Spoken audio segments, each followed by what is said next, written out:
They say the mountain listens, that if you whisper your truest wish into its wind, it will whisper back. Most never dare to try, afraid of what it might take in return. But one lonely boy did, and what answered him was a fox born of fire and silence. There was once a boy who lived in a small village at the foot of a quiet mountain. He wasn't a bad child, just a lonely one. The other kids in the village never played with him. They thought he was strange, always quiet, always staring up at the mountain. His father was a toy maker. Their small house smelled of wood shavings and paint. Every night, the boy would watch his father carve toys, rabbits, birds, tiny horses, but the boy never had anyone to share them with. Sometimes he'd place two toys side by side and pretend they were talking. He'd imagined what it would be like if one of them could really answer back. One evening, when the sky turned orange and the cicadas cried their last song, the boy looked toward the mountain and whispered, "Mountain God, if you're real, please give me a friend." He didn't ask for riches or adventures, just someone who wouldn't walk away. That night, the wind changed. It swept through his window and carried a voice, deep, ancient, and kind. "If it's a friend you seek, then climb, child. Climb to where the sky touches the stones." At dawn, the boy followed the mountain path. He climbed until his legs ached and his breath trembled. And there, where the mist met the sunlight, he saw it, a red fox, sitting calmly among the rocks, its fur glimmering like fire. "You cold?" said the fox. The boy stumbled back. You can talk?" "Only because the mountain god allows it," the fox replied. "He heard your wish, so he sent me." The boy's eyes widened. "Then, will you be my friend?" The fox tilted its head and smiled softly. "I will. But there's one condition. You must stay my friend forever. If you forget me or choose others instead, I will fade away." The boy nodded without hesitation. "Forever, I promise." And so their story began. Every morning, the boy brought food from home, apples, bread, sometimes a bit of fish, and shared it with the fox by the river. The fox, in return, would bring him treasures it found: feathers, shiny pebbles, tiny bones polished smooth by the stream. They built a small pile of their friendship gifts beneath an old cedar tree, their secret spot. Sometimes they raced down the hillside. The fox was always faster, darting between trees, tail flashing like a flame. The boy would laugh so hard he'd trip and fall, and the fox would circle back, nudge his cheek, and say, He'll win next time. Other times, they'd lie in the grass and watch the clouds. That one looks like you, the fox would say. What? Small and red? The boy laughed. No, always looking up. At night, when the moonlight poured over the mountain, the boy whispered, I'm glad you're here. And the fox would curl beside him. I'm glad you called me. They were inseparable. Two souls who finally found home in each other. But happiness, as the mountain god knows, is fragile.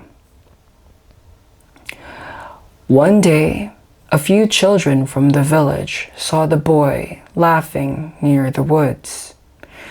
They followed and found the fox. Whoa, you really have a pet fox? One boy said.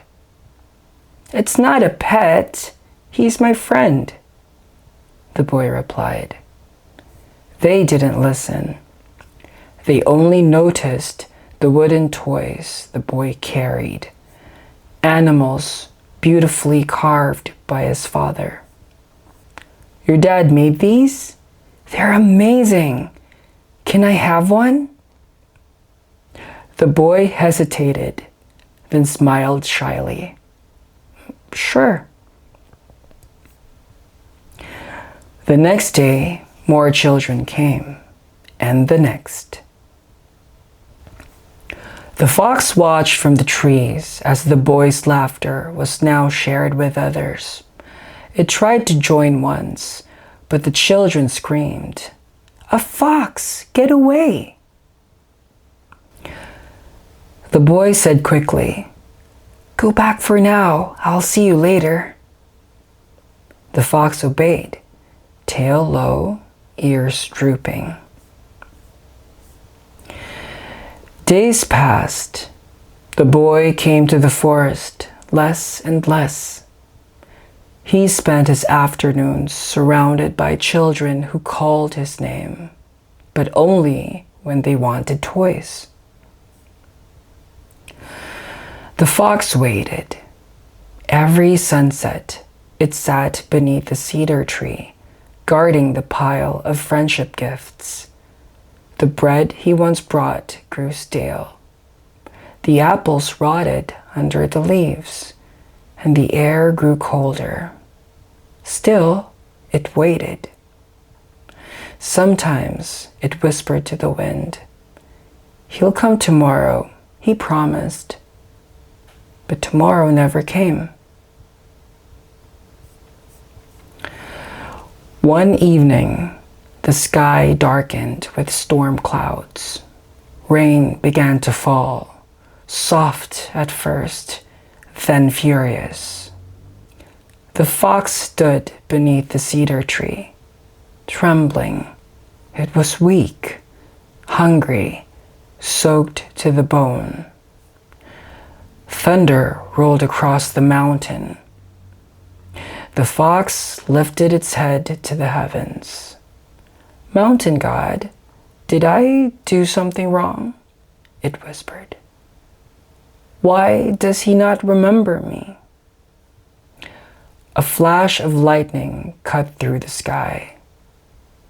For a brief second, the world glowed white, and in that light, the fox saw its reflection in a puddle.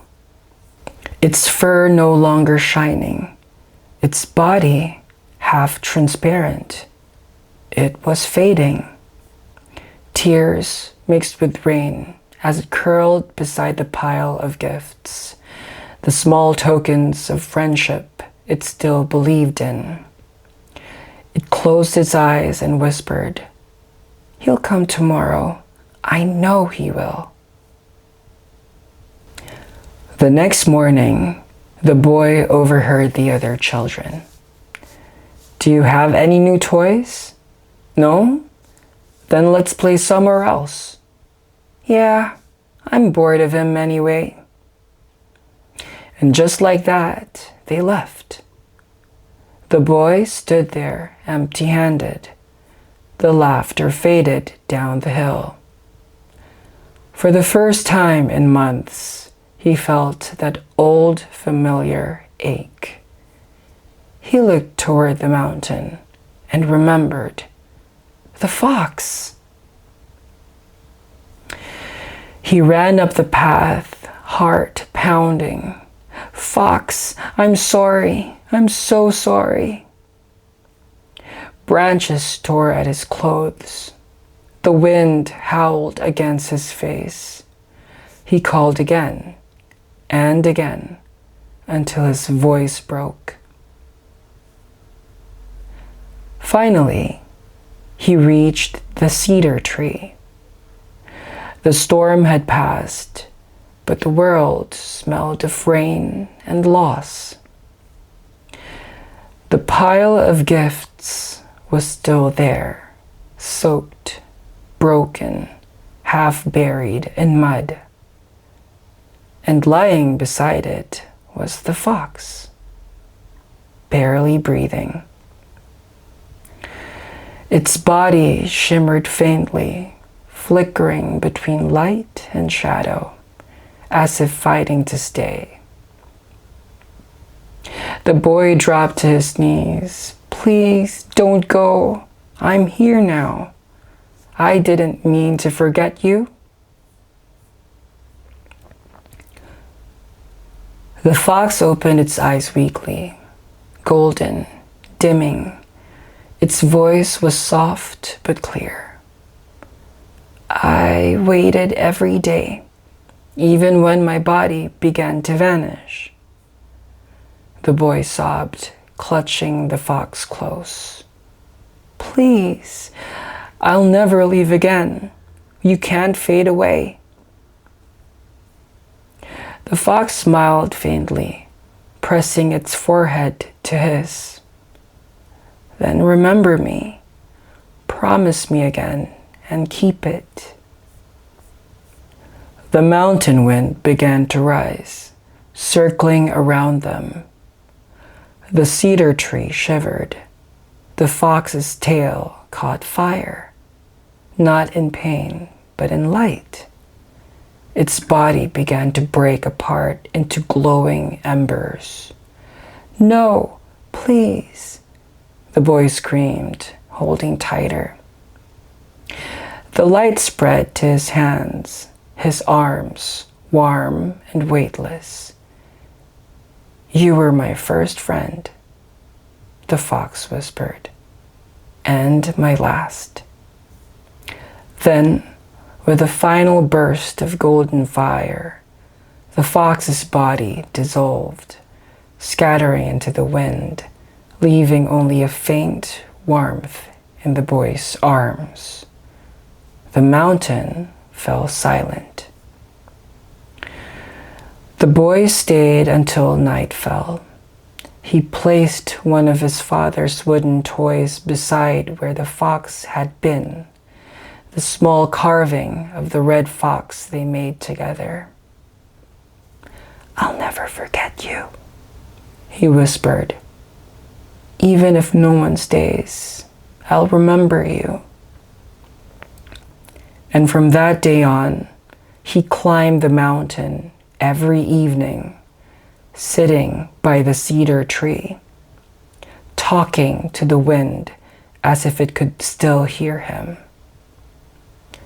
Sometimes, just as the sun set, he'd see a flicker of red between the trees, a tail vanishing into the light. And even though he could never touch it again, he smiled through his tears, because he knew the fox had never truly left.